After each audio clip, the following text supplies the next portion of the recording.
Hey guys, எல்லோரும் எப்படி இருக்கீங்க? ஹோப் எல்லோரும் ஹாப்பியாக ஹெல்த்தியாக இருக்கணும். வாய்ஸில் லாங் வீடியோ போடுறது இதான் ஃபஸ்ட் டைம். ரொம்ப நர்வஸாக இருக்குது. வாய்ஸில் லாங் வீடியோ போடணும்னு தோணுச்சு, அதான் போடுறேன். இதுவும் எக்ஸ்பீரியன்ஸ் ஆகணும்ல. எவ்வளோ நாள் தான் சாங்ஸில் வச்சுன்னு இருப்பேன். இப்படி வாய்ஸில் பேசினா தான் எல்லாமே ஷேர் பண்ணிக்க முடியும். எல்லாம் அந்த வீடியோவில் நடக்கிறது எல்லாமே நம்ம வாய்ஸில் சொல்லலாம். நாளைக்கு எங்கள் வீட்டு சாமிக்கு பூசை போடுறோம். அதனால் இன்றைக்கி தலையெல்லாம் குளிச்சுட்டு சாமி விளக்கு எல்லாமே தேய்ச்சிட்டு சந்தனம் குங்குமம் எல்லாம் வச்சு விட்டுட்டேன். அப்புறம் தலைவாசல் க்ளீன் பண்ணிவிட்டு மஞ்சள் குங்குமம் வச்சுட்டு கோலம்லாம் போட்டுட்டேன். எங்கள் சைடில் பார்த்திங்கன்னா எல்லோருடைய வீட்லேயும் அவங்க வீட்டு சாமியாகவே வெளியே வச்சுட்டு பூசை நார்மலாக வத்திலாம் கொளுத்திட்டு கற்பூரம்லாம் கொளுத்துவாங்க. நாங்கள் இதுக்கு முன்னே இருந்த வீட்டாண்ட கூட வச்சுருந்தோம், அப்படி தான் பண்ணின்னு இருந்தோம். ஆனால் இப்போ இருக்க வீட்டாண்ட வைக்கல. அதுக்கு மெயின் ரீசன் என்னன்னா ப்ளேஸ் இல்லை. அப்படியே எப்படியாச்சும் ப்ளேஸ் ரெடி பண்ணிவிட்டு வைக்கலான்னு தான் இருந்தோம். அப்படியே ஸ்கிப் பண்ணினே இருந்தோம். அதனால் இப்போ வைக்கிறோம்.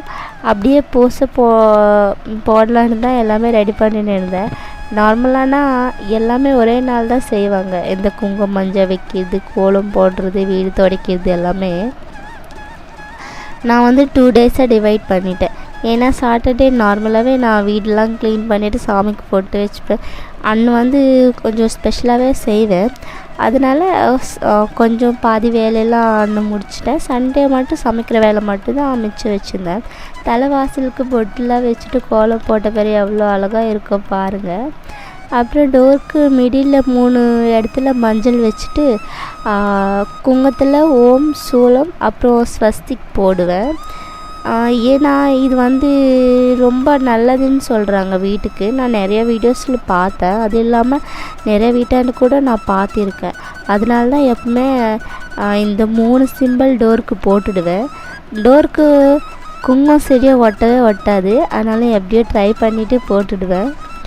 அப்புறம் சண்டே மார்னிங் எழுதுக்குன்னு மறுபடியும் நான் தலை குளிச்சுட்டு வீடு மட்டும்தான் துடைச்சேன்.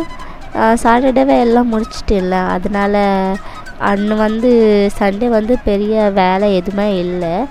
அந்த துடைக்கிற வேலை மட்டும்தான் இருந்தது. பின்னால் இருக்க பாப்பா பேனர் வந்து பாப்பா பர்த்டேக்கு அடிச்சுது. கிருஷ்ண வேஷம் போட்டிருப்பாங்க பாப்பா ஃபோட்டோவில். இது எதுக்கு கட்டியிருக்கோன்னா மழை வந்தால் வீட்டு உள்ள சாரல் அடிக்குது. அதனால தான் அது வந்து வச்சுருக்கோம். கீழே இருக்க அட்டை பாக்ஸ் வந்து நாங்கள் பெட் காட்டை வாங்கினோம். அதுக்கு வந்தது. அது எதுக்கு அங்கே வச்சுருக்கோன்னா அங்கே வந்து ஒரு கம்பிக்கு இன்னொரு கம்பிக்கு கேப் வந்து பாப்பா போடுற போல் இருக்குது. அதனால அதுவே சேஃப்டிக்காக வச்சிட்டோம். அப்புறம் சாமியாண்ட கோலம்லாம் போட்டுட்டு எங்கள் ஹஸ்பண்டோடைய பெரிய மாமா தான் சொன்னார் வீட்டுக்கு ரைட் சைடை சாமி வைக்க சொல்லி. அது வந்து ஃபஸ்ட்டு இருக்க வீட்டாண்ட வைக்க சொன்னாங்க. நாங்கள் சேம் அப்படியே இந்த வீட்டாண்டையும் வச்சிட்டோம்.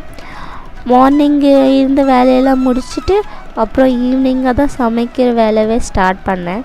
ஃபஸ்ட்டு வந்து 1.5 தான் செஞ்சேன். ஸ்வீட்டுக்கு இதான் செய்வாங்க எங்கள் சாமிக்கு. இம்மத்துக்கு எங்கள் வீட்டு சாமி என்னன்னு சொல்லவே இல்லைல்ல. அங்காளம்மா தான் எங்கள் வீட்டு சாமி. மலையனூர் அம்மாயின்னு சொல்லுவாங்க. ரொம்ப பவர்ஃபுல்லான சாமி.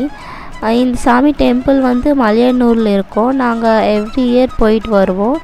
எங்கள் ஊரில் இருந்து ரொம்ப தூரம். நைட் பஸ் ஏறினா மார்னிங் தான் போய் சேருவோம். படியெல்லாம் வந்து கருவாட்டு குழம்பு, அவிச்ச முட்டை, முருங்கைக்கீரை, அப்புறம் இந்த 1.5 இதுதான் செய்வாங்க.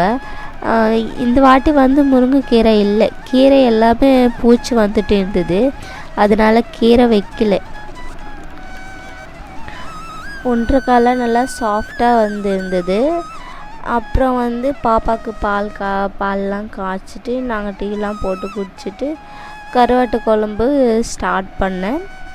கருவாட்டு குழம்புக்கு வந்து வெண்டைக்காய், கத்திரிக்காய், அவிச்ச முட்டை இதெல்லாம் போட்டு செஞ்சேன். ரொம்ப நல்லா வந்தது. இந்த கருவாட்டு குழம்பு மட்டும் எப்படி செஞ்சாலும் சூப்பராக வந்துடும். வாசனையும் அந்த டேஸ்ட்டும் எப்படி அதே இந்த மீன் குழம்பு இதெல்லாம் செஞ்சேன்னு நினைக்கோ எப்படி வரும்னா தண்ணி போல் வரும். ஒரு டேஸ்ட் இருக்காது, எதுவுமே இருக்காது. இந்த கருவாட்டு குழம்பு செஞ்சால் மட்டும் எங்கள் வீட்டில் வந்து என்னை பாராட்டுவாங்க. ஃபஸ்ட்டெல்லாம் எனக்கு சமையல் செய்யவே வராது. இந்த உப்பு காரம் செக் பண்ணுறதுல பாதி காலே பண்ணிவிடுவேன். இப்போல்லாம் அப்படியெல்லாம் இல்லை. இவ்வளோ உப்பு இதுக்கு எவ்வளோ சேர்ப்பு போயிடும், எவ்வளோ காரம் சேர்ப்பு போயிடும் அப்படின்னு நான்லாம் நல்லா பண்ணிவிடுவேன். இந்த மீன் குழம்பு தவிர சிக்கன் மட்டன் இந்த வெஜ்ஜெலாம் எல்லாமே நல்லா பண்ணிவிடுவேன். நான் இதெல்லாம் எப்படி கற்றுக்கணுன்னா யூடியூப் பார்த்தா கற்றுக்கினேன். எனக்கு யூடியூப் தான் கை கொடுத்தது. ஏதாச்சும் டவுட்டுன்னா நான் யாராவது கேட்க மாட்டேன். யூடியூப்பில் பார்த்து ஓ இப்படி செய்யணுமா இப்படியா ஏதாச்சும் ட்ரை பண்ணுறதுனால யூடியூப் தான் பார்த்துன்னு எல்லாமே செஞ்சுடுவேன். அப்புறம் ஒரு பிளேட்டில் எல்லாமே வறுத்த மீன், சாப்பாடு, குழம்பு, 1 ஃப்ரூட்ஸ் எல்லாமே வச்சுட்டு சாமிக்கு கற்பூரமெல்லாம் கொளுத்திட்டு சாமி கும்பிட்டுட்டோம். ஒரு வழியாக சாமிக்கு பூசை போட்டாச்சு. பாப்பாக்காக தான் பூசை போடுறது மெயினாக.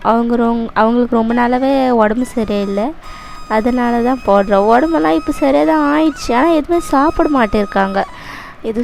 மாட்டேருக்காங்க, அவ்வளோவா விளாடுறது இல்லை, அப்படி தான் இருந்தாங்க. இந்த ஒரு 2 டேஸாக தான் ஓகேவா விளாடுறாங்க கொஞ்சம். இன்றைக்கும் அதனால தான் ஹாஸ்பிட்டலுக்கு கூட்டிகிட்டு போனோம் செக் பண்ணுறதுக்கு. எல்லாம் ஓகேம்மா, இந்த சாப்பாடுறதுக்கு பஸ் எடுக்கிறதுக்கு மட்டும் டானிக் தரேன்னு சொல்லிட்டு கொடுத்தாங்க. அங்கேருந்து ப்ளே ஏரியாலெல்லாம் பாப்பா நல்லா ஜாலியாக விளாண்டுன்னு இருந்தாங்க. அவ்வளோதாங்க vlog. அப்புறம் வீட்டுக்கு வந்துட்டு சாப்பிட்டு தூங்கிட்டோம். இந்த vlog பிடிச்சிருந்தாக்கா லைக் பண்ணுங்கள், சப்ஸ்கிரைப் பண்ணிவிட்டு போங்க. பாய்.